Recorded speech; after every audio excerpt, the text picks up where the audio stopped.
News, ಇದು ನಿಮ್ಮ ಧ್ವನಿ. ನಮಸ್ಕಾರ. ಎಸ್ ನ್ಯೂಸ್ಗೆ ಸ್ವಾಗತ. ನಾನು ಎಸ್ ದೇವೇಂದ್ರಗೌಡ. ಇಂದಿನ ಮುಖ್ಯಾಂಶಗಳು. ಮಹಿಳಾ ದಿನಾಚರಣೆ ಯಶಸ್ವಿಗೆ ತೆಗ್ಗಿನ ಕ್ಯಾಂಪಿನಲ್ಲಿ ಜೆಎಂಎಸ್ ಸಭೆ. ಗ್ರಾಮಗಳಲ್ಲಿ ಸೊಳ್ಳೆಗಳನ್ನು ನಿಯಂತ್ರಿಸಲು ಅಧಿಕಾರಿಗಳು ಮುಂದಾಗಬೇಕು. ಗುತ್ತಿಗೆ ಕಾಮಗಾರಿಯಲ್ಲಿ ಕರ್ನಾಟಕ ರಾಜ್ಯ ಎಸ್ಸಿ ಎಸ್ಟಿ ಮಿತಿ ಹೆಚ್ಚಳಕ್ಕೆ ಗುತ್ತಿಗೆದಾರರ ಸಂಘ ಸ್ವಾಗತಿಸಿದೆ. ನಗರಸಭೆಯಿಂದ ಸಾರ್ವಜನಿಕ ಸ್ಥಳಗಳಲ್ಲಿ ನೀರಿನ ಅರವಟಿಗೆ ನಿರ್ಮಿಸಲು ಮೋನೇಶ್ ಜಾಲವಾಡಿಗೆ ಒತ್ತಾಯ. ತೆಗ್ಗಿನ ಕ್ಯಾಂಪಿನಲ್ಲಿ ಟ್ಯಾಂಕ್ ಕಟ್ಟಲು ತಗ್ಗು ತೋಡಿ ಇಲ್ಲಿಯವರೆಗೂ ಟ್ಯಾಂಕ್ ಆಗಲಿಲ್ಲ, ತಗ್ಗು ಮುಚ್ಚಿಲ್ಲ.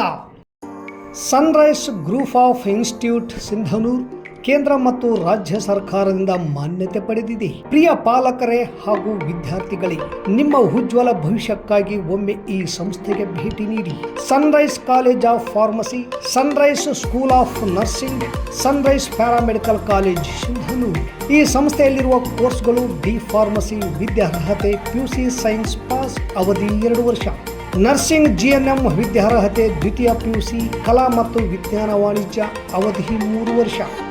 ಪ್ಯಾರಾಮೆಡಿಕಲ್ ಕಾಲೇಜ್ DMLT DHI ಕೋರ್ಸ್ಗಳು ವಿದ್ಯಾರ್ಹತೆ SSLC ದ್ವಿತೀಯ PUC ವಿಜ್ಞಾನ, ಅವಧಿ 3 ವರ್ಷ.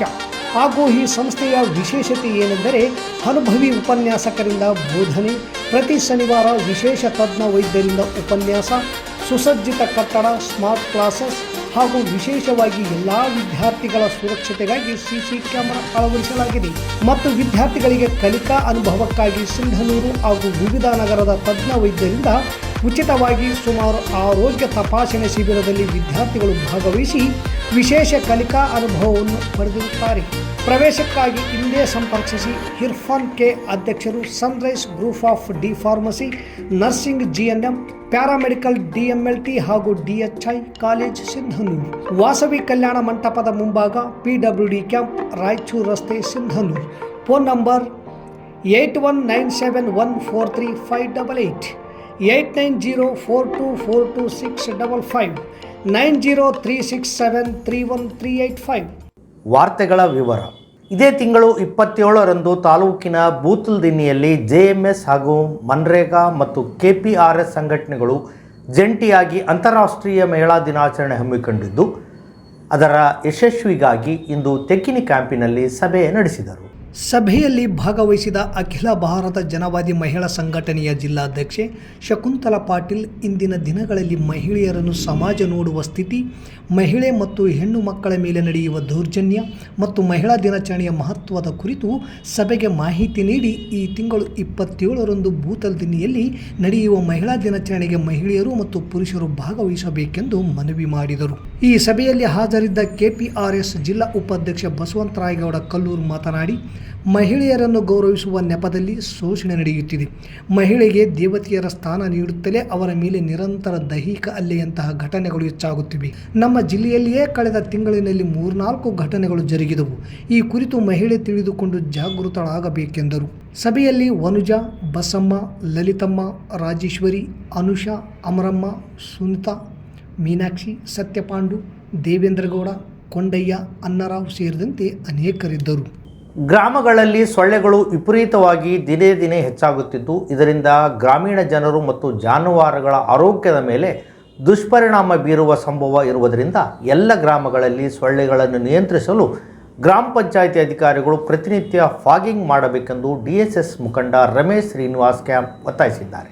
ಈ ಕುರಿತು ಎಸ್ ನ್ಯೂಸ್ನೊಂದಿಗೆ ಮಾತನಾಡಿದ ಅವರು, ಭತ್ತದ ಕಣಜ ಸಿಂಧನೂರಿನಲ್ಲಿ ಸೊಳ್ಳೆಗಳ ಹಾವಳಿ ದಿನನಿತ್ಯ ಹೆಚ್ಚಾಗುತ್ತಿದ್ದು, ಗ್ರಾಮ ಪಂಚಾಯಿತಿ ಅಧಿಕಾರಿಗಳು ಮಾತ್ರ ಸೊಳ್ಳೆಗಳನ್ನು ನಿಯಂತ್ರಿಸಲು ಮುಂದಾಗುತ್ತಿಲ್ಲ. ಇದರಿಂದ ದನಕರಗಳು, ಮಕ್ಕಳು, ವೃದ್ಧರು ಸೇರಿದಂತೆ ಗ್ರಾಮಗಳ ಜನರ ನರಕಯಾತನೆ ಪಡುವಂತಾಗಿದೆ. ಈ ಹಿನ್ನೆಲೆಯಲ್ಲಿ ಎಲ್ಲ ಗ್ರಾಮಗಳಲ್ಲಿ ಫಾಗಿಂಗ್ ಮಾಡಿಸುವ ನಿಟ್ಟಿನಲ್ಲಿ ಗ್ರಾಮ ಪಂಚಾಯಿತಿ ಅಧಿಕಾರಿಗಳಿಗೆ ತಾಲೂಕು ಪಂಚಾಯಿತಿ ಅಧಿಕಾರಿಗಳು ಸೂಚನೆ ನೀಡಬೇಕೆಂದು ಒತ್ತಾಯಿಸಿದರು. ಈ ವೇಳೆ ಮಲ್ಲಿಕಾರ್ಜುನ್ ಯಾಪಲ್ ಪರ್ವಿ ಇದ್ದರು. ಮಾಧ್ಯಮದ ಮೂಲಕ ಒತ್ತಾಯಿಸುವುದೇನೆಂದರೆ, ಸಿಂಧನೂರು ತಾಲೂಕು ಅತಿ ಹೆಚ್ಚು ಭತ್ತದ ನಾಡಾಗಿರೋದ್ರಿಂದ ಸೊಳ್ಳೆಗಳ ಕಾಟ ವಿಪರೀತವಾಗಿ ಇರುತ್ತದೆ. ಇದರಿಂದಾಗಿ ಹಳ್ಳಿಗಳಲ್ಲಿ ದನ ಕರುಗಳು ಮತ್ತು ಮಕ್ಕಳು ಮತ್ತು ಅಲ್ಲಿರ್ತಕ್ಕಂಥ ವಾಸ ಮಾಡ್ತಕ್ಕಂಥ ಜನರಿಗೆ ಅತಿ ಹೆಚ್ಚು ಸೊಳ್ಳೆ ಕಾಟದಿಂದಾಗಿ ತೊಂದರೆ ಅನುಭವಿಸುತ್ತಿದ್ದಾರೆ ಮತ್ತು ಅತಿ ಹೆಚ್ಚು ಸೊಳ್ಳೆ ಕಡಿತದಿಂದ ಹಲವಾರು ರೋಗ ರುಜಿಗಳು ಉಂಟಾಗುತ್ತಿದೆ. ಇದರಿಂದಾಗಿ ಹಳ್ಳಿಗಳಲ್ಲಿ ಬಹಳಷ್ಟು ಸಮಸ್ಯೆ ಉಂಟಾಗಿದೆ ಮತ್ತು ದನಕರುಗಳು ರಾತ್ರಿ ವೇಳೆಯಲ್ಲಿ ನಿದ್ದೆ ಮಾಡೋಕ್ಕೂ ಆಗ್ತಿಲ್ಲ. ಅಷ್ಟೊಂದು ವಿಪರೀತವಾದ ಸೊಳ್ಳೆಗಳು ಕಾಟ ಹೆಚ್ಚಾಗಿದ್ದು, ಇದಕ್ಕೆ ಸಂಬಂಧಿಸಿದಂತೆ ಸರ್ಕಾರ ಗ್ರಾಮ ಪಂಚಾಯತಿಗಳಲ್ಲಿ ಪಾಯಿಂಗ್ ಮಾಡುವ ನಿಯಮವನ್ನು ಈಗಾಗಲೇ ಜಾರಿಯಲ್ಲಿದೆ. ಆದರೆ ಅಲ್ಲಿರ್ತಕ್ಕಂಥ ಅಧಿಕಾರಿಗಳು, PDOಗಳು ಮತ್ತು GPಯಲ್ಲಿರ್ತಕ್ಕಂಥ ಕೆಳಮಟ್ಟದ ಅಧಿಕಾರಿಗಳು ಅದು ಪಾಯಿಂಗ್ ಮಾಡುವ ನಿಯಮವನ್ನು ಸರಿಯಾಗಿ ಪಾಲನೆ ಮಾಡದೆ ಉಲ್ಲಂಘನೆ ಮಾಡ್ತಾರೆ. ಗ್ರಾಮಗಳಲ್ಲಿ ಆದಷ್ಟು ಸೊಳ್ಳೆಗಳನ್ನು ಕಡಿಮೆ ಮಾಡುವುದಕ್ಕೆ ಪಾಯಿಂಗ್ ಮಾಡಬೇಕು. ಈ ಗ್ರಾಮ ಪಂಚಾಯತಿಯ ಅಭಿವೃದ್ಧಿ ಅಧಿಕಾರಿಗಳು ಆ ನಿಟ್ಟಿನಲ್ಲಿ ಕೆಲಸ ಮಾಡದೆ ಹೋದರೆ ತಾಲೂಕು ಪಂಚಾಯತಿ ಅಧಿಕಾರಿಗಳು ಅವರ ಮೇಲೆ ಸೂಕ್ತವಾದ ಕಾನೂನು ಕ್ರಮ ತೆಗೆದುಕೊಂಡು ಅವರಿಗೆ ಆದೇಶ ಮಾಡಬೇಕಂತೇಳಿ ಪಾಯಿಂಗ್ ಮಾಡುವುದನ್ನು ಆದೇಶ ಮಾಡಬೇಕಂತ ನಾವು ಮಾಧ್ಯಮದ ಮೂಲಕ ಒತ್ತಾಯಿಸಿ ಹೇಳುತ್ತೇವೆ. ಸರ್ಕಾರವು ಗುತ್ತಿಗೆ ಕಾಮಗಾರಿಗಳಲ್ಲಿ ಹಾಗೂ ಸರಕು ಮತ್ತು ಸೇವೆಗಳಲ್ಲಿ ಪರಿಶಿಷ್ಟ ಜಾತಿ ಮತ್ತು ಪರಿಶಿಷ್ಟ ಪಂಗಡದವರಿಗೆ ಈಗಿರುವ ಮೀಸಲಾತಿಗಿಂತ ಜಾಸ್ತಿ ಮಾಡಿರುವುದನ್ನು ಕರ್ನಾಟಕ ರಾಜ್ಯ SC/ST ಗುತ್ತಿಗೆದಾರ ಸಂಘ ಸ್ವಾಗತಿಸುತ್ತಾ ಸದುಪಯೋಗಪಡಿಸಿಕೊಳ್ಳುವಂತೆ ಸಂಘದ ಮುಖಂಡ ಮಂಜುನಾಥ್ ಗಾಂಧಿನಗರ್ ತಿಳಿಸಿದ್ದಾರೆ. ಕರ್ನಾಟಕ ಸರ್ಕಾರ ಗುತ್ತಿಗೆ ಕಾಮಗಾರಿಗಳಲ್ಲಿ SC/ST ಗುತ್ತಿಗೆದಾರ ಮೀಸಲಾತಿ ಮಿತಿಯನ್ನು 1 ಕೋಟಿಯಿಂದ 2 ಕೋಟಿಗೆ ಹೆಚ್ಚಳ ಮತ್ತು ಸರಕು ಮತ್ತು ಸೇವೆಗಳಲ್ಲಿ 1 ಕೋಟಿವರೆಗಿನ ಸರಬರಾಜಿನಲ್ಲಿ ಮೀಸಲಾತಿ ನೀಡುವ ವಿಷಯವಾಗಿ ಆಯವ್ಯಯದಲ್ಲಿ ಘೋಷಣೆ ಮಾಡಲಾಗಿದೆ.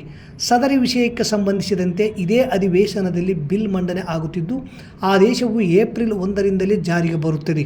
ಪರಿಶಿಷ್ಟ ಸಮುದಾಯದ ಗುತ್ತಿಗೆದಾರರು ಮತ್ತು ಸರಬರಾಜುದಾರರು ಈ ಅವಕಾಶವನ್ನು ಸದುಪಯೋಗಪಡಿಸಿಕೊಳ್ಳಬೇಕೆಂದು ಸಂಘದ ಮುಖಂಡರು SC/ST ಗುತ್ತಿಗೆದಾರರಲ್ಲಿ ಮನವಿ ಮಾಡಿದ್ದಾರೆ. ಬಿಸಿಲಿನ ತಾಪಮಾನ ದಿನನಿತ್ಯ ಹೆಚ್ಚಾಗುತ್ತಿದ್ದು, ಜೊತೆಗೆ ನೀರಿನ ಅಭಾವ ಸೃಷ್ಟಿಯಾಗುತ್ತಿದೆ. ಈ ಹಿನ್ನೆಲೆಯಲ್ಲಿ ಪ್ರಮುಖ ಸಾರ್ವಜನಿಕ ಸ್ಥಳಗಳಲ್ಲಿ ನೀರಿನ ಅರವಟ್ಟಿಗೆ ನಗರಸಭೆ ವತಿಯಿಂದ ಸ್ಥಾಪಿಸಬೇಕೆಂದು ದಲಿತ ವಿದ್ಯಾರ್ಥಿ ಪರಿಷತ್ ಅಧ್ಯಕ್ಷರಾದ ಮೌನೇಶ್ ಜಾಲ್ವಾಡಿಗಿ ಒತ್ತಾಯಿಸಿದ್ದಾರೆ.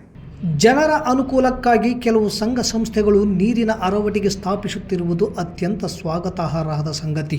ಬಿಸಿಲಿನ ಬೇಗೆಯಿಂದ ಜನರು ನೀರಿಗಾಗಿ ಹಪಹಪಿಸುವ ಪರಿಸ್ಥಿತಿ ನಿರ್ಮಾಣವಾಗುವ ಮುನ್ಸೂಚನೆ ಕಂಡುಬರುತ್ತಿದ್ದು, ಈ ಹಿನ್ನೆಲೆಯಲ್ಲಿ ಜನತೆಯ ಅನುಕೂಲಕ್ಕಾಗಿ ನಗರಸಭೆ ವತಿಯಿಂದ ಪ್ರಮುಖ ಸಾರ್ವಜನಿಕ ಸ್ಥಳಗಳಲ್ಲಿ ನೀರಿನ ಅರವಟಿಗೆ ನಿರ್ಮಿಸಿ ನೀರಿನ ದಾಹ ನೀಗಿಸಬೇಕು. ಈ ನಿಟ್ಟಿನಲ್ಲಿ ನಗರಸಭೆ ಅಧ್ಯಕ್ಷರು, ಚುನಾಯಿತ ಜನಪ್ರತಿನಿಧಿಗಳು ಹಾಗೂ ನಗರಸಭೆ ಪೌರಾಯುಕ್ತರು ಮುಂದಾಗಬೇಕೆಂದು ಆಗ್ರಹಪಡಿಸಿದ್ದಾರೆ. ಈ ವೇಳೆ ರಮೇಶ್ ಶ್ರೀನಿವಾಸ್ ಕ್ಯಾಂಪ್, ಮಲ್ಲಿಕಾರ್ಜುನ್ ಯಾಪಲ್ ಪರ್ವಿ ಇದ್ದರು. ಬೇಸಿಗೆ ಪ್ರಾರಂಭ ಆಗಿದೆ. ಅದರಲ್ಲಿ ವಿಶೇಷವಾಗಿ ರಾಜ್ಯದಲ್ಲಿ ರಾಯಚೂರು ಜಿಲ್ಲೆಯಲ್ಲಿ ವಿಪರೀತವಾದಂತಹ 40ಕ್ಕಿಂತ ಅಧಿಕವಾದಂತಹ ಉಷ್ಣಾಂಶ ಇವತ್ತು ದಾಖಲಾಗ್ತಿದೆ. ಆ ಹಿನ್ನೆಲೆಯಲ್ಲಿ ಇವತ್ತು ನಗರಸಭೆಯವರು ಹೆಚ್ಚೆಚ್ಚು ನಗರ ಪಟ್ಟಣದಲ್ಲಿ ನೀರಿನ ಅರವಟಿಯನ್ನು ನಿರ್ಮಾಣ ಮಾಡೋದ್ರ ಮುಖಾಂತರ ಸಾರ್ವಜನಿಕರಿಗೆ ನೀರನ್ನು ಉಣಬಡಿಸಬೇಕು, ನೀರನ್ನು ಪೂರೈಕೆ ಮಾಡಬೇಕಂತೇಳಿ ಒತ್ತಾಯಪಡಿಸಿದ್ದೀವಿ. ತೆಗ್ಗಿನ ಕ್ಯಾಂಪಿನಲ್ಲಿ ಕಳೆದ 1 ತಿಂಗಳ ಹಿಂದೆ ನೀರಿನ ಟ್ಯಾಂಕ್ ಕಟ್ಟಲು ತಗ್ಗು ತೋಡಿ ನಂತರ ಬಿಟ್ಟು ಹೋಗಿದ್ದು ಯಾಕಾಗಿ ಕಾಮಗಾರಿ ನಿಂತಿದೆ ಎನ್ನುವುದು ಅಲ್ಲಿಯ ಜನರ ಪ್ರಶ್ನೆಯಾಗಿದೆ. ಮಹಿಳಾ ಸಂಘಟನೆ ಮತ್ತು KPRS ಮುಖಂಡರು ಮಹಿಳಾ ದಿನಾಚರಣೆ ಅಂಗವಾಗಿ ಸಭೆ ಮಾಡಲು ಹೋದಾಗ ಅಲ್ಲಿ ಮಹಿಳೆಯರು ಈ ವಿಷಯ ಪ್ರಸ್ತಾಪ ಮಾಡಿದ್ದಾರೆ. ಕಳೆದ 1 ತಿಂಗಳಿನಿಂದ ತಗ್ಗು ಮುಚ್ಚಿಲ್ಲ, ಟ್ಯಾಂಕ್ ಆಗಲಿಲ್ಲ. ಬೆಳಗ್ಗಿನಿಂದ ಮಕ್ಕಳನ್ನು ಆ ಕಡೆ ಹೋಗದಂತೆ ನೋಡಿಕೊಳ್ಳುವುದೇ ನಮ್ಮ ಕೆಲಸ ಆಗಿದೆ. ಬೇಗ ಇದಕ್ಕೊಂದು ಗತಿ ಕಾಣಿಸಲು ಅಧಿಕಾರಿಗಳಿಗೆ ತಿಳಿಸಿರಿ ಎನ್ನುವುದು ಮಹಿಳೆಯರ ಅಳಲಾಗಿದೆ. ಇದು ಜಲಜೀವನ ಮಿಷನ್ನಿಂದ ಕುಡಿಯುವ ನೀರು ಒದಗಿಸಲು ಟ್ಯಾಂಕ್ ನಿರ್ಮಾಣಕ್ಕೆ ತಗ್ಗು ತೋಡಿ ನಂತರ ಅಲ್ಲಿ ಬಸಿ ಬರುತ್ತಿದೆ ಎಂದು ಹಾಗೆಯೇ ಬಿಟ್ಟು ಹೋಗಿರುವುದಾಗಿ ಮಾಹಿತಿ ಇದೆ. ಕಾಮಗಾರಿ ಮಾಡದೆ ಹೋದರೂ ಪರವಾಗಿಲ್ಲ, ಮಕ್ಕಳು ತೆಗ್ಗಿನಲ್ಲಿ ಬಿದ್ದು ಅನಾಹುತ ಆಗುವ ಮೊದಲೇ ತಗ್ಗು ಮುಚ್ಚಲು ಅಧಿಕಾರಿಗಳು ಕ್ರಮ ಕೈಗೊಳ್ಳಲು ಸಂಘಟನೆ ಒತ್ತಾಯಿಸಿದೆ. ಹುಡ್ರ ಸಲಗೆ ಬುಗುಲ್ ಮಾಡ್ಕೊಳಕತ್ತೀವ್ರಿ. ದಿನ ಹುಡ್ರ ಸಲಗ ಕಾಯೋದಾಗವಲ್ತ್ರಿ. ಅವ್ರ ಮನೆ ಮುಂದೆ ಜಗ್ಗಿ ಹುಡ್ರ ಅದಾರ. ಇಲ್ಲಿ ಹುಡ್ರು ತಿರ್ಗಾಡಕತ್ತಾರ. ನೀರು ಜುಕ್ಕ ತುಂಬಾ ಅದಾವ್ರಿ. ಅದ್ರ ಸಲಗ ನಮಗೆ ಬೂಲು ಜಾಸ್ತಿ ಆಗಕತ್ತೈತ್ರಿ. ದಿನ ಹುಡ್ರನ್ನ ಕಾಯ್ಬೇಕಂದ್ರೆ ನಮ್ಮಿಂದ ಆಗವಲ್ತ್ರಿ. ಮುಂಜಾಲಿದ್ದ ಸಂಜೆ ತರ ಹುಡ್ರ ನೋಡ್ಕೊಬೇಕಾಗತ್ರಿ. ನೀರು ನೋಡಿದ್ರೆ ತುಂಬಾ ಬಂದ್ಬಿಟ್ಟವ್ರಿ. ಮೊನ್ನೊಂದು ತಗ್ಗಸ್ ಹೋಗ್ಯಾರ್ರಿ, ಮತ್ತೆ ತೆಗ್ದಿಲ್ರಿ. 2 ಕರೆಂಟ್ ಸ್ತಂಭ ಒಳಗೆ ಇರ್ತಾವ್ರಿ ನೀರು. ಹೌದಾ? ಹೌದ್ರಿ. ಮಳೆ ಬಂದ್ರೆ ಇನ್ನೂ ಕಷ್ಟ ಆಗುತ್ತಲ್ಲ ಇಲ್ಲಿ? ಹೌದ್ರಿ. ಓಕೆ. 1 ತಿಂಗಳ ಮೇಲೆ ಆಗೈತ್ರಿ ಅವ್ ತೆಗ್ದು ಕಾಸಿ. ಇದು ಎದ್ರ ಸಲುವಾಗಿ ತೋಡಿದ್ದು? ನೀರು ಟ್ಯಾಂಕ್ ಕಟ್ಬೇಕಂತ ತೋಡಿದಾರೆ. ವಾಟರ್ ಟ್ಯಾಂಕ್ ಕಟ್ಟಬೇಕಂತೇಳಿ. ರಾಯಚೂರು ಜಿಲ್ಲಾ ಆಹಾರ ಇಲಾಖೆ ಉಪನಿರ್ದೇಶಕ ಆದೇಶದ ಮೇರೆಗೆ ಆಹಾರ ಇಲಾಖೆ ಅಧಿಕಾರಿಗಳಾದ ಆನಂದ್ ಮೋಹನ್, ಆಹಾರ ಶಿರಸ್ದಾರರು ಮತ್ತು ಹನುಮೇಶ್, ಆಹಾರ ನಿರೀಕ್ಷಕರು, ಆಹಾರ ಇಲಾಖೆ ಸಿಂಧನೂರಿವರೆಗೂ ಕಾರುಣ್ಯಾಶ್ರಮಕ್ಕೆ ಭೇಟಿ ನೀಡಿ ಆಶ್ರಮದ ವೃದ್ಧರ, ವಯಸ್ಕರ ಹಾಗೂ ಬುದ್ಧಿಮಾಂದರ ಮಾಹಿತಿ ಪಡೆದು ಆಶ್ರಮದ ಕೋಣೆಗಳನ್ನು ವೀಕ್ಷಿಸಿ ದಾಖಲೆಗಳನ್ನು ಪರಿಶೀಲಿಸಿ ಆಹಾರ ಇಲಾಖೆಯಿಂದ ದೊರೆಯುವ ಸೌಲಭ್ಯಗಳನ್ನು ಶೀಘ್ರದಲ್ಲೇ ಒದಗಿಸುವುದಾಗಿ ಭರವಸೆ ನೀಡಿದರು. ಆಶ್ರಮದಲ್ಲಿ ಒಟ್ಟು 51 ಜನ ವಾಸವಾಗಿದ್ದು ಅದರಲ್ಲಿ ಕೇವಲ 18 ಜನರಿಗೆ ಮಾತ್ರ ಆಧಾರ್ ಕಾರ್ಡ್ಗಳನ್ನು ಹೊಂದಿದ್ದಾರೆ. ಇನ್ನುಳಿದವರಿಗೆ ಯಾವುದೇ ದಾಖಲೆಗಳು ಇಲ್ಲದಿರುವುದನ್ನು ಆಶ್ರಮದ ಆಡಳಿತಾಧಿಕಾರಿ ಅವಿನಾಶ್ ದೇಶಪಾಂಡೆ ಅಧಿಕಾರಿಗಳಿಗೆ ದಾಖಲೆಗಳನ್ನು ಒದಗಿಸಿದರು. ಆಹಾರ ಇಲಾಖೆ ಆನಂದ್ ಮೋಹನ್ ಮಾತನಾಡಿ, ನಾಡಿನಲ್ಲಿ ಅತ್ಯುತ್ತಮ ಸೇವೆ ಒದಗಿಸುವಂತಹ ಸಿಂಧನೂರಿನ ಕಾರುಣ್ಯಾಶ್ರಮ ತಾಲೂಕು ಆಡಳಿತದ ಘನತೆ ಗೌರವವನ್ನು ಹೆಚ್ಚಿಸಿದೆ. ಆಡಳಿತಾತ್ಮಕವಾಗಿ ನಾವು ಈ ಸಂಸ್ಥೆಗೆ ಆಹಾರ ಒದಗಿಸಲು ಮೂಲ ದಾಖಲೆಗಳನ್ನು ಪರಿಶೀಲಿಸಿದ್ದೇವೆ. ಮೇಲಿನ ಅಧಿಕಾರಿಗಳಿಗೆ ಈ ಎಲ್ಲ ಮಾಹಿತಿಗಳನ್ನು ಒದಗಿಸಿ ಆದಷ್ಟು ಬೇಗನೆ ನಮ್ಮ ಇಲಾಖೆಯ ಸವಲತ್ತುಗಳನ್ನು ಒದಗಿಸುತ್ತೇವೆ.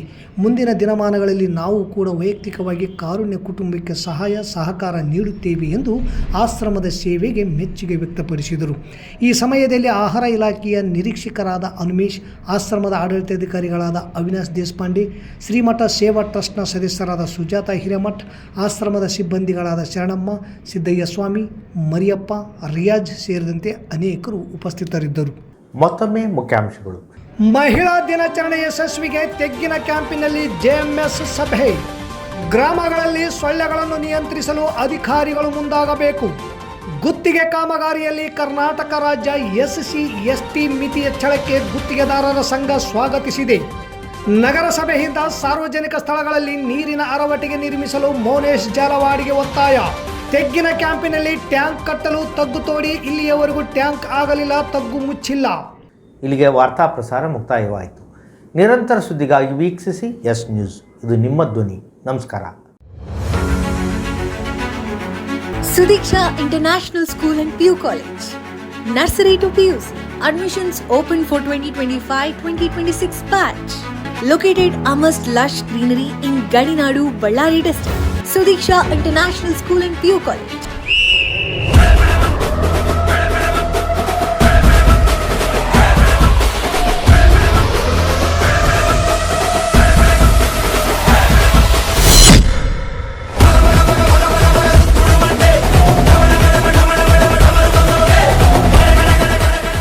Clean, safe and secure campus. Teacher-student ratio of 1:30 for personalized attention. Activity-based learning with a focus on mutual co-learning. Comprehensive personality development programs. Well-equipped training facilities for skating, horse riding and swimming. Academic excellence. Smart classrooms. Well-equipped library. Dedicated science laboratories.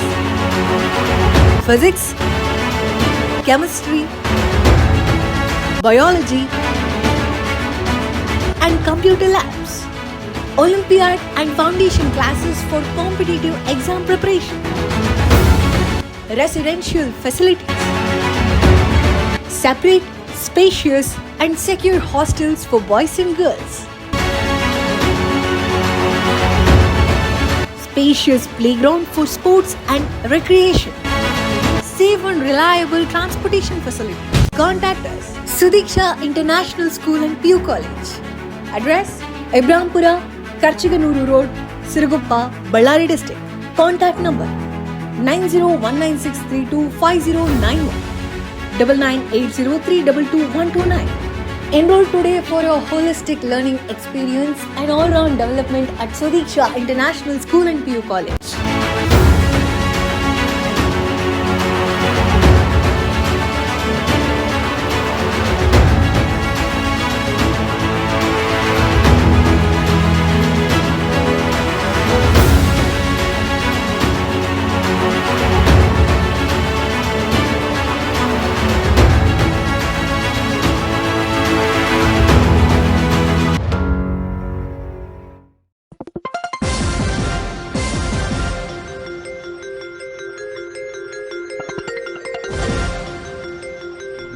S news, ಇದು ನಿಮ್ಮ ಧ್ವನಿ.